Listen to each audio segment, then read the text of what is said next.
صفحہ نمبر 138، آیت نمبر 19، سورة الاعراف۔ اعوذ باللہ من الشیطان الرجیم، بسم اللہ الرحمن الرحیم۔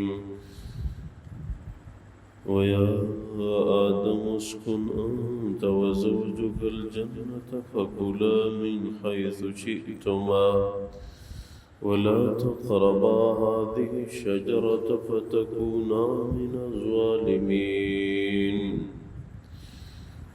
اللہ تبارک و تعالی نے فرمایا، وَيَا آدَمُ اسْكُنْ أَنْتَ وَزَوْجُكَ الْجَنَّةَ، اے آدم آپ اور آپ کی بیوی دونوں جنت میں رہو۔ فَكُلَا مِنْ حَيْثُ شِئْتُمَا، جہاں سے تم چاہتے ہو کھایا کرو۔ وَلَا تَقْرَبَا هَذِهِ الشَّجَرَةَ فَتَكُونَا مِنَ الظَّالِمِينَ، مگر اس مختص درخت کے قریب مت جانا، اس سے مت کھانا ورنہ ناشکروں میں سے ہو جاؤ گے۔ فَوَسْوَسَ لَهُمَا الشَّيْطَانُ، شیطان نے دونوں کے دل میں وسوسہ ڈالا، لِيُبْدِيَ لَهُمَا مَا وُرِيَ عَنْهُمَا مِنْ سَوْآتِهِمَا، اس لیے وسوسہ ڈالا کہ ان دونوں کا ستر جو کہ دونوں آپس میں پوشیدہ رکھے ہوئے یہ ظاہر ہو جائے۔ وَقَالَ مَا نَهَاكُمَا رَبُّكُمَا عَنْ هَذِهِ الشَّجَرَةِ، شیطان نے کہا کہ آپ کا رب آپ دونوں کو اس درخت سے اس وجہ سے روک رہا ہے، إِلَّا أَن تَكُونَا مَلَكَيْنِ، کہ اگر آپ لوگ اس درخت سے کھاؤ گے تو دونوں فرشتے بن جاؤ گے، أَوْ تَكُونَا مِنَ الْخَالِدِينَ، یا ہمیشہ کے لیے پھر جنت میں رہو گے۔ وَقَاسَمَهُمَا إِنِّي لَكُمَا لَمِنَ النَّاصِحِينَ، اور شیطان نے دونوں کے سامنے قسم کھائی کہ میں آپ دونوں کے لیے خیر خواہ ہوں۔ اللہ تبارک و تعالی ان آیات مبارکہ میں بھی آدم علیہ السلام کا تذکرہ ارشاد فرما رہے ہیں۔ آدم علیہ السلام اور اس کی بیوی حوا علیہ السلام دونوں کی تخلیق کے بعد آدم علیہ السلام کو اللہ تبارک و تعالی نے مٹی سے پیدا فرمایا، حوا علیہ السلام کو اس کے پائیں پسلی سے۔ دونوں جنت میں رہا کرتے تھے۔ شیطان نے انسان کو گمراہ کرنے کا پکا عزم کیا، ان دونوں کے پاس آئے، ان دونوں کے دل میں یہ وسوسہ ڈالا کہ اللہ اس لیے تمہیں اس درخت سے روک رہے ہیں کہ یا تو تم دونوں انسانیت سے بڑھ کے فرشتوں کے مقام پہ پہنچ جاؤ گے، اور یا اگر اس درخت سے کھاؤ گے تو پھر ہمیشہ ہمیشہ جنت میں رہو گے۔ اور قسمیں کھاتا رہا کہ میں آپ دونوں کے لیے خیر خواہ ہوں۔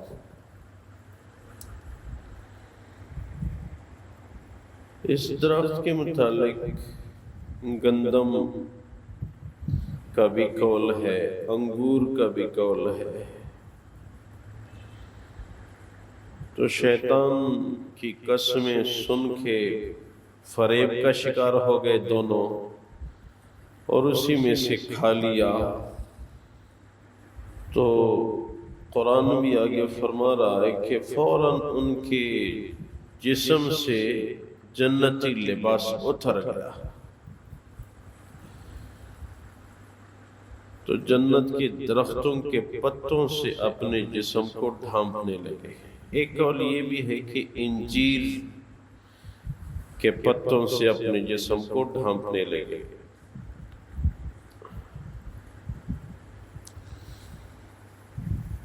اور پھر اللہ تبارک و تعالیٰ نے حکم فرمایا کہ آپ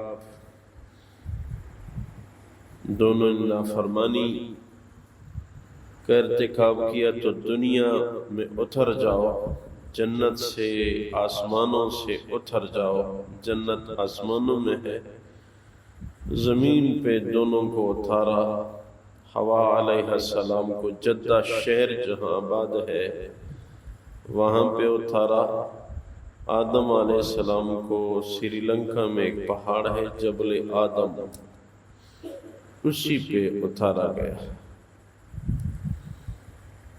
پھر روایت کے مطابق کوئی 150 سال یا 250 سال بعد عرفات کے مقام پہ ملاقات ہوئی اور باہمی زندگی اختیار کرنے لگے۔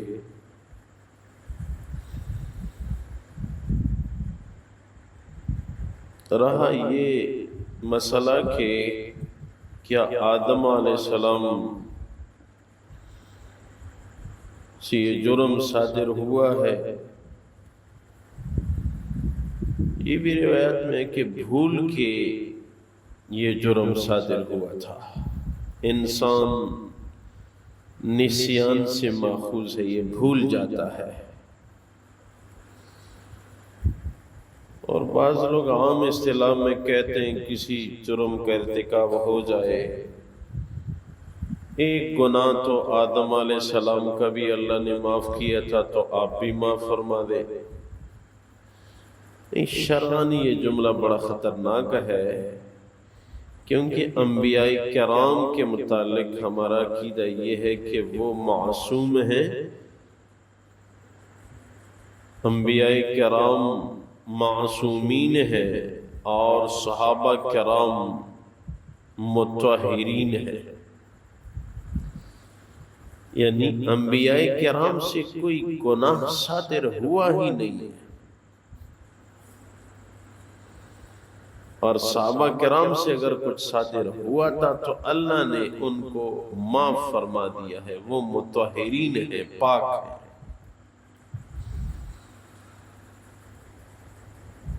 رہا یہ کہ آدم علیہ السلام سے جو یہ جرم ہوا تھا تو یہ گناہ نہیں تھا، لغزش تھی، کیونکہ گناہ کے متعلق شریعت کا حکم کیا ہے؟ گناہ کسے کہتے ہیں؟ جس کو عربی زبان میں اثمن کہتے ہیں۔ گناہ وہ ہے جس جرم میں 3 شرائط پائی جائیں۔ نمبر 1، وہ کام شرعاً ناجائز ہو۔ نمبر 2، اس کام کے شرعاً ناجائز ہونے کا علم بھی ہو۔ نمبر 3، قصداً صادر ہو۔ تو آدم علیہ السلام نے قصداً یہ جرم نہیں کیا تھا، تو یہ گناہ ہے ہی نہیں، یہ لغزش ہے، گناہ کا ثبوت ہے نہیں، ورنہ عقیدہ تو ہم سب کا یہ ہے، اور شرعاً بھی یہی حکم ہے کہ انبیاء کرام معصوم ہیں، ان سے گناہ ہوا ہی نہیں ہے۔ حضور اقدس صلی اللہ علیہ وسلم کی مبارک ذات کے ہاں ایک آدمی آیا، یا رسول اللہ صلی اللہ علیہ وسلم، وہ کون سا گناہ ہے جس کو ہم عام طور پہ دیکھیں تو ہم سمجھ جائیں کہ اب قیامت قریب ہے، دنیا ختم ہونے والی ہے؟ ارشاد فرمایا کہ وہ گناہ جو قیامت کی پکی نشانی کے طور پہ معاشرے میں واضح نظر آئے، وہ یہ ہے کہ ماں باپ کی نافرمانی عام ہو جائے گی۔ جب آپ دیکھو گے کہ معاشرے میں ماں باپ سے ایسے سلوک کیا جا رہا ہے جیسے آپ اپنے نوکر سے، خادم سے کیا جاتا ہے، بس سمجھ لو کہ قیامت قریب ہے۔ اور یہ بھی دینی کتابوں میں ہے کہ قرب قیامت میں اولاد ماں باپ کو غلط کہنا شروع کر دے گی، میرے ماں باپ غلط ہیں، یہ بد مزاج ہیں، یہ سخت مزاج ہیں۔ ایک آدمی حاضر ہوئے، یا رسول اللہ صلی اللہ علیہ وسلم میری ماں بد مزاج ہے۔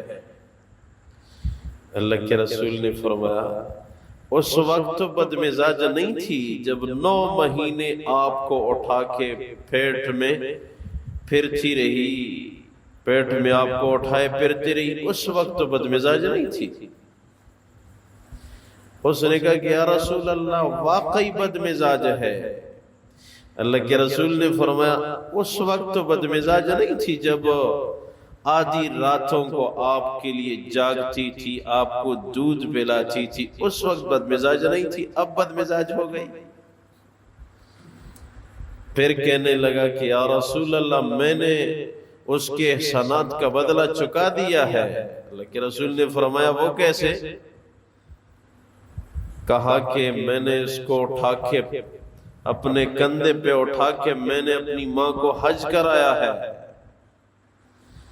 اللہ کے رسول نے فرمایا کیا آپ نے اب تک اس کو پیدل حج کرا کے اس کے درد ذہ کا بدلہ کیا چکا دیا؟ آپ نے تو باقی تکلیف تو چھوڑ، بعد میں تربیت، دودھ پلانا، آپ کی گندگی صاف کرنا، وہ تو چھوڑ، صرف درد ذہ کی تکلیف کا بدلہ بھی آپ نے نہیں چکایا۔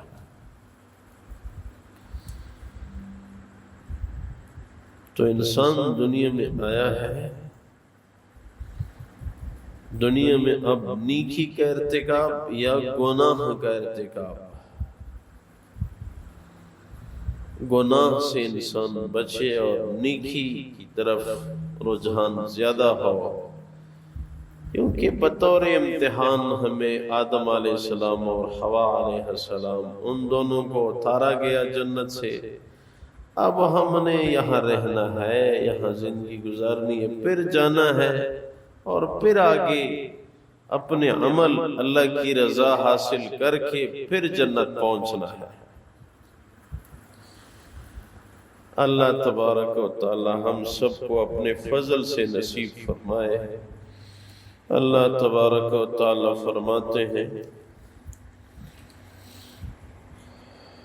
وَيَا آدَمُ اسْكُنْ أَنْتَ وَزَوْجُكَ الْجَنَّةَ فَكُلَا مِنْ حَيْثُ شِئْتُمَا۔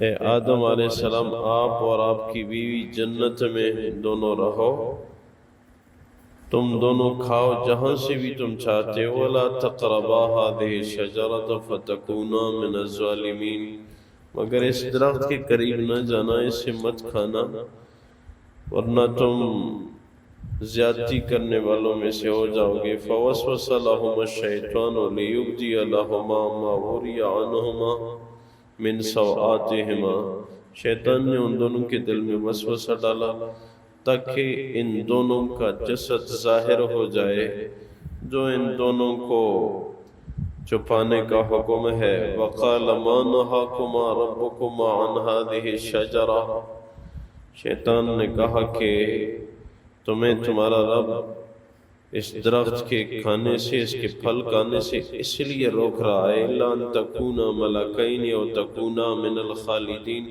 اگر اس درخت میں سے کھاؤ گے تو تم دونوں فرشتے بن جاؤ گے یا ہمیشہ ہمیشہ پھر جنت میں رہو گے۔ وَقَاسَمَهُمَا إِنِّي لَكُمَا لَمِنَ النَّاصِحِينَ، اور شیطان نے ان دونوں کے سامنے قسم کھائی کہ میں آپ دونوں کے لیے خیر خواہ ہوں۔ اے اللہ شیطان کے مکر فریب سے ہم سب کی حفاظت فرما، اپنا فضل فرما، رحم فرما، ہم سب کو نیک دیندار بنا۔ اے اللہ وہ تو انبیاء تھے جو معصوم تھے، اے اللہ ہم سے تو ہر قسم کے گناہوں کا ارتکاب ہو رہا ہے، یا اللہ ہمیں درگزر فرما، ہمیں معاف فرما، یا اللہ ہماری مغفرت فرما، اے اللہ امت کی حالت پہ رحم فرما، پریشانیاں دور فرما، ہم سب کی جائز حاجات پوری فرما، ہم سب کو اپنا تعلق نصیب فرما۔ ہمارے ایک بھائی کی پریشانی ہے، ان کے لیے دعا فرما یا اللہ، ان کی پریشانی دور فرما، باہمی الفت محبت ان کی نصیب فرما، رحم کرم فضل والا معاملہ فرما، آخری خاتمہ بالخیر ہم سب کو نصیب فرما۔